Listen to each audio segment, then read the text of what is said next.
Распаковка чек.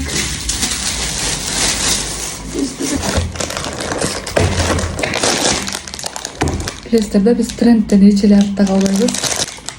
Тренд игрушка. Деп тұрып. Азыр жауап қалды да. Вот ушундай игрушка. Қытайдан заказ қылдық. Бағаларым бардығын бұл жаққа жазып қойым. Товарларын заказ қылғаным аябай көп болып қалды. Распаковка қылған уақыт жоқ болып жүрген. Нелерді заказ қылғанымды даже өзім ұмытып қалдым. Сыртынан көрініп отқандай эле фонарик болчу. Бұл жақтан жақсы көрінбейт окшойт. Сүрөтүн чыгарып коеюн. Өткөндө да прожектор заказ кылганбыз. Ол жактан эмес чыгып турат. Солнечный. Прожектору сонун иштеп атат.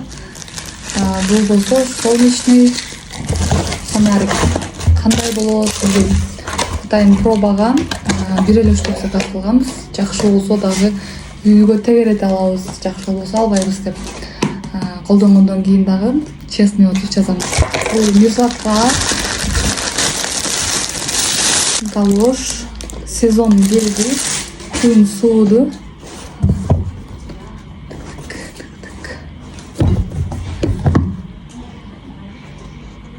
Ушунча эле сомго заказ кылдык. Шешоп. Бул базарда канча сом жаза кетиңиздер, ушундай сом. Мындай.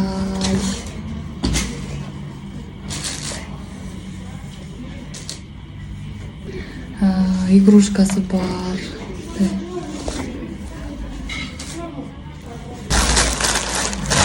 Бул носкилер балдарга. 5 пара, бардыгы тең ар кандай. Бул жолкусуна мен жукарагын заказ кылгам, кийинкисине калыңдарын заказ кылып койдум. Ар кандай расцветкада, бул деле точно ошондой да. Экөө заказ кылгам. Анткени бизде кыз бала болсо деле окшош кийбесе бири-биринкин талаша берет да. Ушундай окшош 10 штук бул жерде ошондо. 10 пара 5-5тен. Баасын жазып коем. Бүгүнкү распаковкалар ушундай болду. Бир аз товар келгенде эле ушундай болуп чачылып кетебиз. Ушундай товарларды арзан баада алган жүрөгүңүздөр келсе, сөзсүз түрдө курсумдан күтөм.